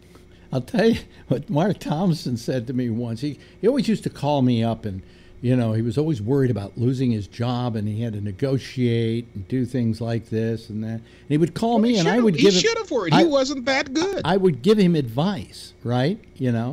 And do you think I hear from him anymore? Haven't heard from him in 3 years. Met up with him one day at Apple, and he said, I'll call you. I never heard from him. Anyway, so fuck him. But he said to me once, he said, I don't know. He says, I'm up for my contract's up for renewal. Do you think they'll renew me? And I said, of course they will. He said, why are you so sure? I said, let me put this as nicely as I possibly can. You're the minority hire. I said, you could go in and shit on their desk and they wouldn't fire you. Well, speaking as somebody who some other people thought was the minority hire. Yeah. At a couple of radio stations, and at a TV station. Well, you were definitely the minority hire at James Brown's radio stations. Yeah, I'll tell you a story about I think on Gabnet as well. No. You see, I almost converted to Judaism at one time. So yeah, but the point I'm making is that today these companies care about what the perception is by the public of them, but they really don't give a shit about the people they say they're trying to protect, or trying to help. Saying they're ponies? I'm saying that ABC hired Roseanne. They knew her past. They knew the things she said. I was surprised they even gave her a fucking show again. You know, with all the history that she's had with tweeting and with jokes she's made and controversy she's had. I was surprised they even hired her at all. And then I was even more surprised when this thing was just the blowout hit of the season. They couldn't believe how big this show was. You got to remember, Alex. It was big for about half its run. Then it kind of settled into being okay ratings, you know. But, Alex, you got to remember, it's the temper of the times. We're not living in normal times in this country. Yeah. Not anything like we were just a few years ago. Would Roseanne have lost her job 10 years ago if she had written this somewhere? Said this somewhere? I think so. How about 15? 15 years ago? Probably not. Okay, so what we're doing is we're literally prisoners of the zeitgeist, as it were. Mm. Yeah. So I'm going to get myself a Twitter account, because I'm going to post on my Twitter account that Roseanne's moral compass dripped down her mother's leg, and see what happens then. Are you going to fire me, Alex? Well, we'll have to see if we lose any advertisers. Oh. Maybe we might gain some. Precious little chance of that happening, Jack. I just feel that you're protesting too much. You're trying to solve the problem by, let's face it, it has not been, okay, and I don't know where she was at the time that tweet went out. But let's say she was on the East Coast. Let's just say that for grins. It's been less than 24 hours since that tweet went out. That show has been canceled. 200 lives have been ruined. And ABC didn't even blink twice about doing it because they were more afraid of what the perception of ABC would be if they simply rebuked her. Well, sure. If they're trying to fire her, and they did it quickly so that they can't accuse them of not, waiting for the reactions and then firing her. That whole thing happened within 2 hours. I know, but they got out in front of it. They made a decision, and that's the deal. Yeah. Isn't that called crisis management now? I think something like that. Much. Yes, Jeff. I think that, and somebody else mentioned it before, and I just, the more I've heard about it, it was pre-planned that they were disappointed with her and all the problems with her. And they probably told her, listen, if you do another time... I'm sure there was a discussion, like, if you do more of this kind of stuff, I'm sorry. You're out. Yeah, she was walking a line in the first place. And her attitude... crossed that line... Her attitude probably was, and she knows television pretty well, having gone through it on at least one or two occasions. She knew that her ego was telling her, this show is so fucking big, and she's right, it was so fucking big, that they're not going to cancel me because of anything I say. I can shit on their desk, all right? Mm-hmm. And she was wrong, Yes, Ray just joined us. What? Do you think this will help the Tim Allen show that's supposedly coming back? Good question. Now, Tim Allen, though, is a smarter guy. Yeah, he won't say shit like that. Yeah, he won't. She. But Ray, what do you? Since you're back from dinner, how was dinner, by the way? It was delicious. Oh, good. It was delicious. It was chicken cooked in a French style with the French sauce. I'm making, what I have all ready to go in the slow cooker tomorrow morning is a beef bourguignon I'm making. Oh, yum. Beef bourguignon. Anyway. It may help the Roseanne? All the family revamp come back. Yeah, that's true. Yeah, no kidding. What you're thinking about the Roseanne thing? What was your reaction to it? I think that Roseanne has a streak in her that is just like, fuck you, I'm going to do what I want. I remember when she sang the national anthem and like grabbed her crotch and spit on the ground, and People were like chastising her for 2 years after that.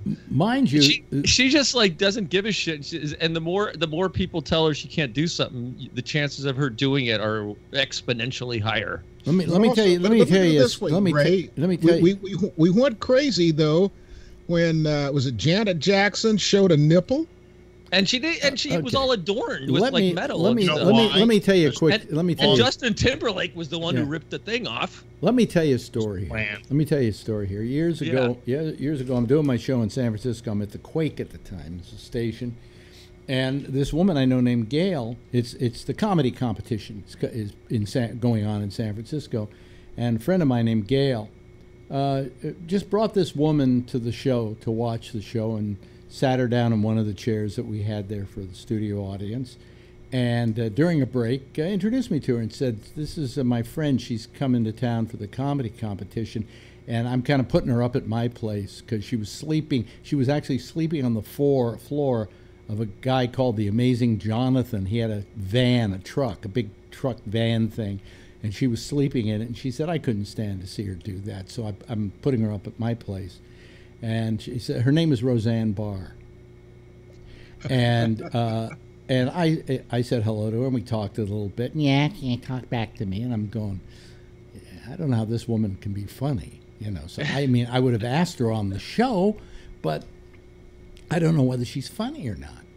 So I didn't put her on. I didn't ask her to join the show, but she sat there enjoying it herself and was very happy, And after the show, Gail, I, and her went out to breakfast, and for about 3 or 4 days running, we took Roseanne out to breakfast, because if we hadn't, Roseanne would have starved. Okay, literally. That's how dead broke she was, sleeping on the floor of the van of the Amazing Jonathan, and then taking breakfast from me, which has got to be the most disgusting thing you have to do in your life. So now this happens. One night I'm sitting there and I'm watching the Johnny Carson show. And he says, now, ladies and gentlemen, brand new comic, please welcome Roseanne Barr.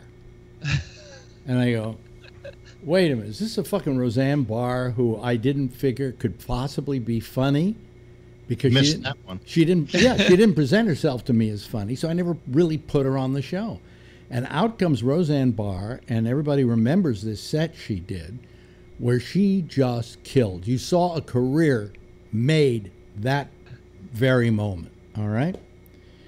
Now I want to show you how nice this woman was, okay? Now she goes on, she gets a TV show. It's the Roseanne Show. It's now the #1 show in television, all right? She is now, I think, married to Tom Arnold. They come back to San Francisco on a vacation, and I get a call. Hi, Alex. This is this is Roseanne. I know. I said, hi, Roseanne. Boy, I'm so happy for you and the way your career has gone. And she says, thank you very much. She says, I want to come on and do your show. And I said, why? And she said, because you were so nice to me and took care of me when I had nothing. And she and Tom came on the show, and she came and did the show with me. And she thanked me so much. She said, you had a lot to do with my career, because when nobody believed in me, you helped me out. And she came in and did this, went out of her way to call me when she was in San Francisco to say, I want to do your show and do you the favor of having me on now. And that's the Roseanne I remember. Okay? Yes, first Jack and then Ray. But didn't you blame yourself for exposing the world to Tom Arnold? No, Tom's a great guy. I thought you said that one time. He's a great guy. No, I didn't expose Tom. Tom Arnold was an also-ran comedian, and then he met up with Roseanne, and he got better known. I got to know Tom at that point very briefly, and then later on, years later, got to know him more, and have nothing but the greatest respect, and I like Tom a lot. Oh, okay, I stand corrected. That's what I get for listening to you and believing what you say. What do you mean? I never say anything. I would never say anything bad about Tom Arnold. You didn't say anything bad about Tom Arnold. You said, I blame myself for oops, pardon me, that's my alarm telling me I've got to get ready to do a show. Yeah. 20 minutes. Yeah. I remember one time you said that you viewed yourself as being responsible for introducing the world to Tom Arnold. No, but hey, no.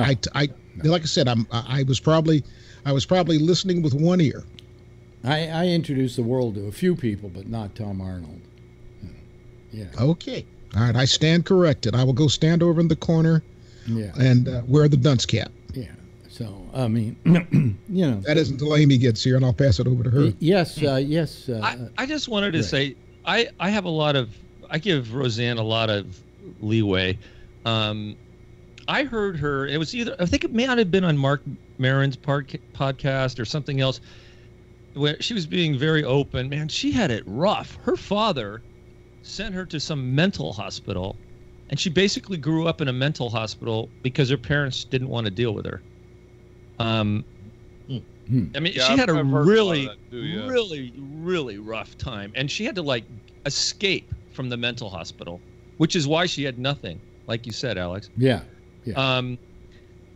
And when she's talking and being candid, she's the nicest, most genteel person you could talk to.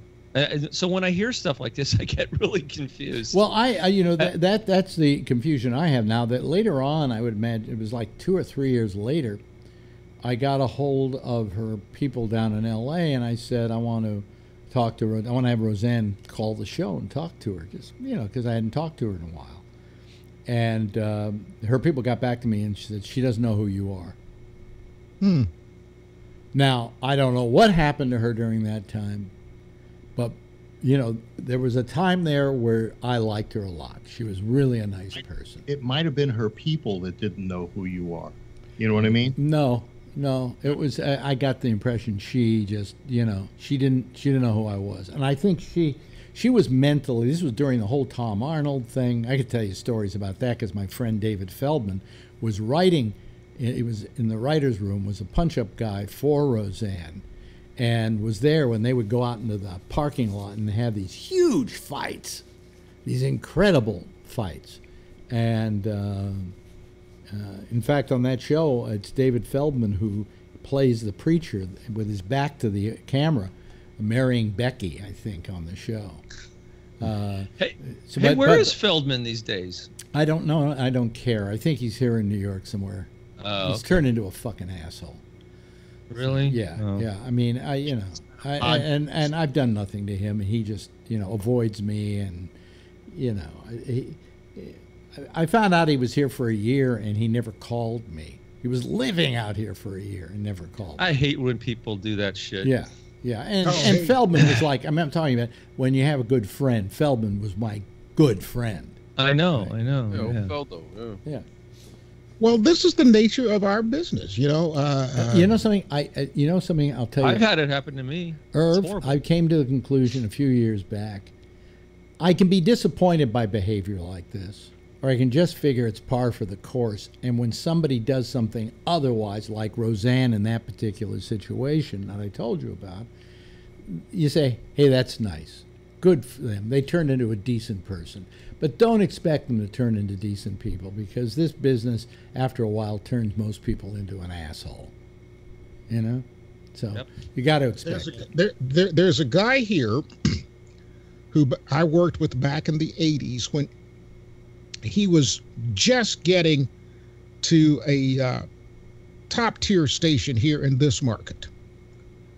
And we were good friends. As a matter of fact, I even bailed him out of jail one night when he got arrested for DUI.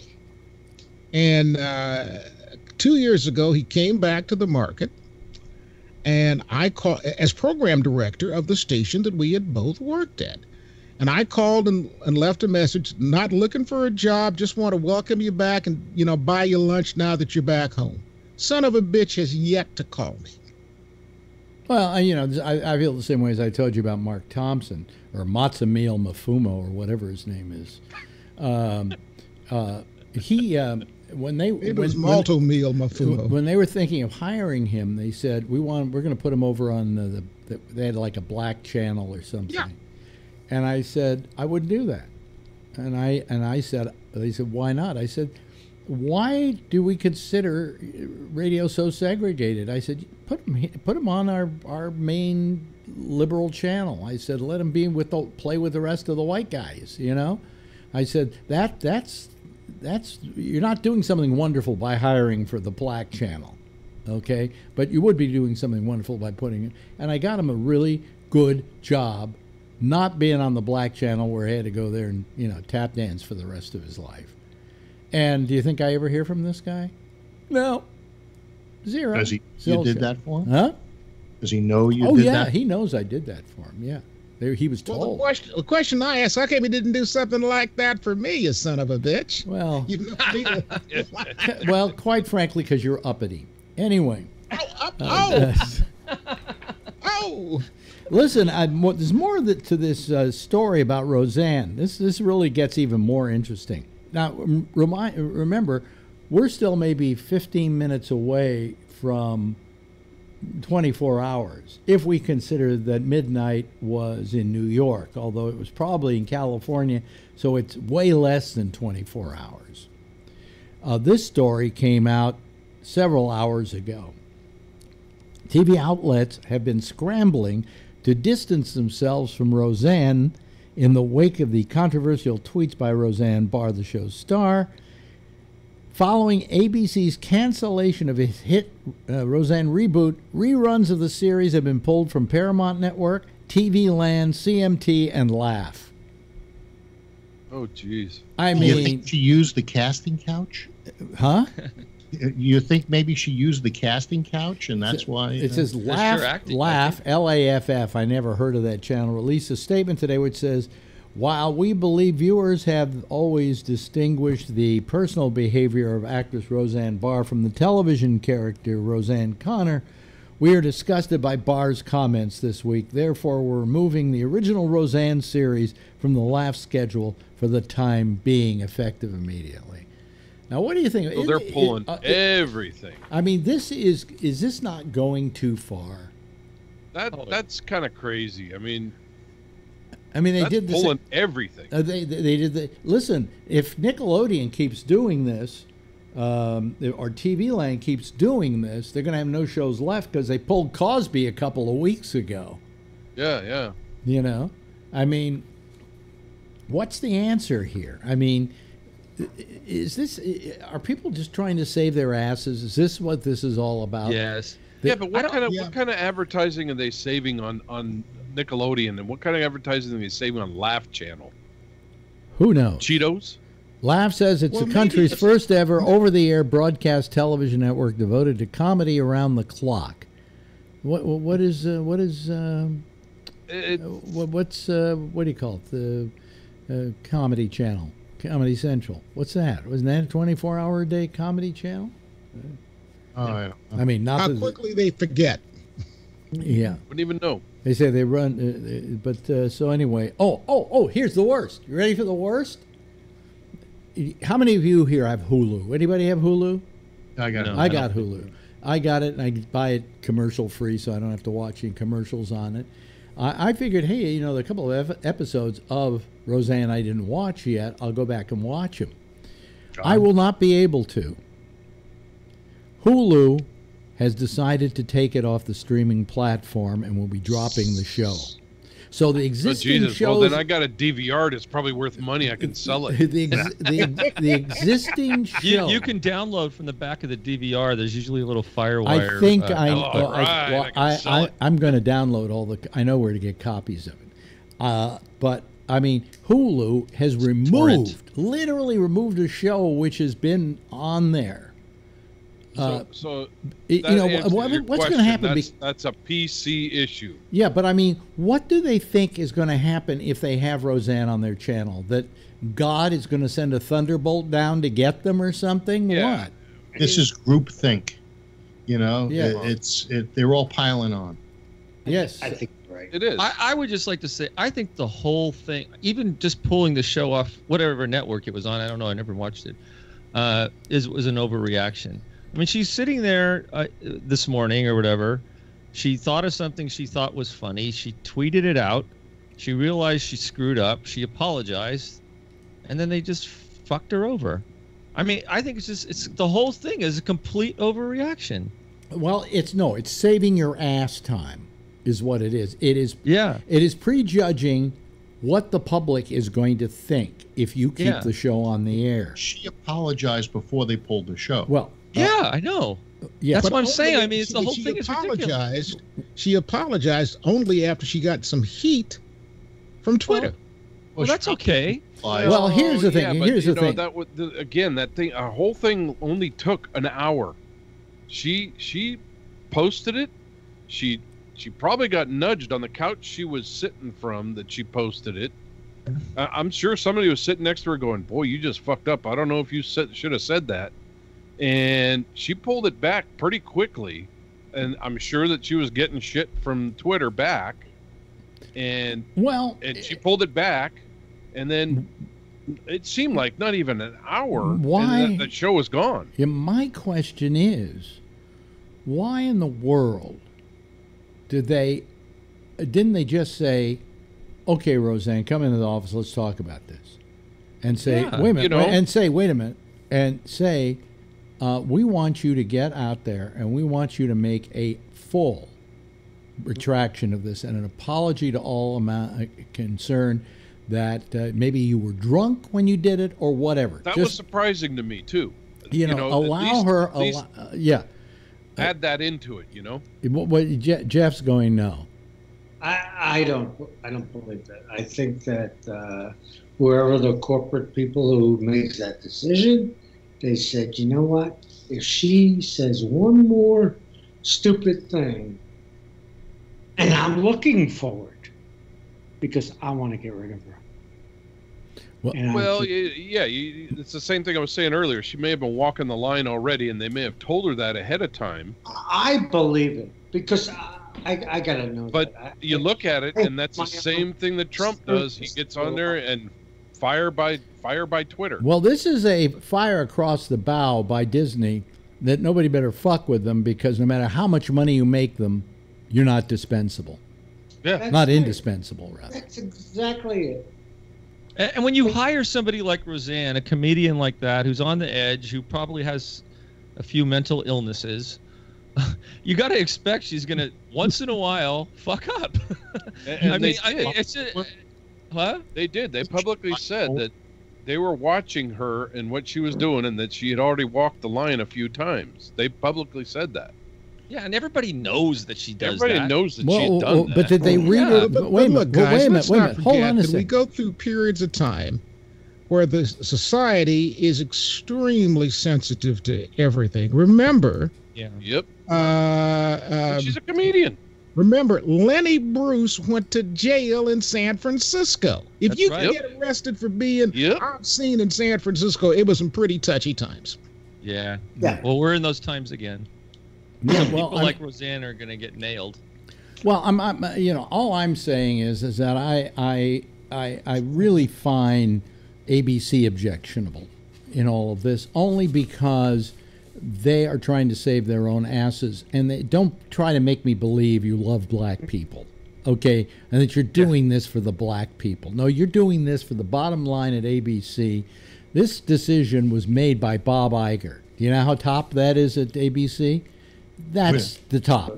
That's the guy who runs the movies, runs the television, runs everything. I think the reason was because they knew that they were closing down Starbucks for several hours because of racial insensitivity, and they wanted to jump on the bandwagon. Well, that again was that was again another case of a company doing something not because they really cared, but because they wanted to assuage the public. I mean, 4 hours of sensitivity training is bullshit. Okay. Tiger needed a venti latte. I don't know that those people don't care. I think that maybe they really do care. And it cost them $12 million. Oh, $12 million to Starbucks? That's a lot of money, isn't it? Well, it could be. That's 3 lattes. Yeah, exactly. Yeah, maybe if they lower their prices. Well, anyway. Yes, Jeff. All right, everybody went to the ones in Safeway anyway. Jeff? I want to say that I've had this own kind of relationship with corporate people, and you can be creative and you can be smart and you can be the greatest person in the world. When they're ready to get rid of you, you're gone. Yeah, they don't give a shit. It's happened to me at all. Twice. Goodbye, get the fuck out of here, and your name's off the list. Yep, that's right. That's right. Yeah, they don't 100%. Care what you've done in the past. They don't care what you could do for them in the future. They don't care. Yeah, because they want the power and they're going to exercise it. Yes, Jack. I did that. I'd like to take this time to say to Mr. Iger, if you want to do something for black people, the name is Jack Bishop. I'm available. I'll make you a hell of a deal. Jack. And I was born a poor black child. I was born Jack. We know that you're black. We know that you're. Well, you forget, ladies and gentlemen, I'd trump you all, because my real name is Schwarzman, and you know what? And you know what the translation of that is? Black man. Well, I would use my own real name, except for one thing. Nobody ever spells it right. What is your real name? If I tell you, I'll have to kill you. Wait a minute. I know your real name. Is that a hard? All right, go ahead. Go ahead and do it. Go ahead. Oh, it's Irv Jackson. It's Irvin Jackson. Irvin. Oh, not Irving. Not Irving. Everybody would put a G on it, and I'd get so mad. Well, that was the reason why I made myself Bennett Schwarzman instead of Ben Schwarzman, because then they say, "Is that for Bernard?" You know, yeah. But so you were Irvin. Irvin, that's right. Irvin. Okay. So you just felt the Irv was easier. Why didn't you use that? Let me just ask you quickly. Why didn't you use that name for radio? Because that was a great name for radio. I used it for years. Where did Jack Bishop come from? I left the Dallas market for about 6 months and went somewhere where my head got twisted and screwed up, and I came back and I was starting all over. And I had a problem with a listener in the market who was cookie cutter crazy, who found out where I lived and broke into my apartment. It was like Play Misty for me, only in stereo. Wow. And I was really worried about this woman coming back into my life. So here I am. So here I am out of R&B radio playing beautiful music, and I wanted her to never think of me again in life. And that's why you changed your name. So I became Jack Bishop, Jack for Jackson, and Bishop because that was my dad's nickname. Oh, okay. That makes sense. I didn't even thought about Jackson and Jack, but you're right. Hey, listen. Let us never forget that your father and my mother worked at the same hotel at around the same time. Yeah. Wore different outfits, though. My father wore a tuxedo, and who knows what your mother wore. Oh, my mom was, at that time, it was right after the war. Yeah. She was a maid. Yeah, so different outfits, but same servitude. Hey, thank you, Jack. I have to get rid of you so you can go do your show. Hey, I got to get rid of you. I got to go do my show. Okay, bye, Jack. Hey, bye to the rest of you, too. Thank you so much to the panel, which consists of Phil Meyer and Ray Renati. Of course, Jack Bishop was here, and Jeff Stein, and Kevin. Thank you so much for joining us tonight. It's been a good discussion, really good one. And hopefully we'll see you again tomorrow night. Bye, guys. Bye. Wave goodbye, will you? There they go, ladies and gentlemen. Yes, that's the Citizens Panel that we love and adore and appreciate, and thank them so much for spending as much time as they do with us. I'm Alex Bennett. Gotta go. Jack Bishop is next with Amy Manuel, followed by Connections at 1 o'clock Eastern Daylight Time. Tomorrow night at 8:30 Eastern Daylight Time, it's the Franchise MC and the Arena, our sports show, followed by, of course, the Exchange with Damian Chaplin. I'll be here again tomorrow night, same time, same station in life, 10 o'clock Eastern Daylight Time. And in the meantime, as always, if you see her, yeah, you know what? Tell her I love her, okay? Bye.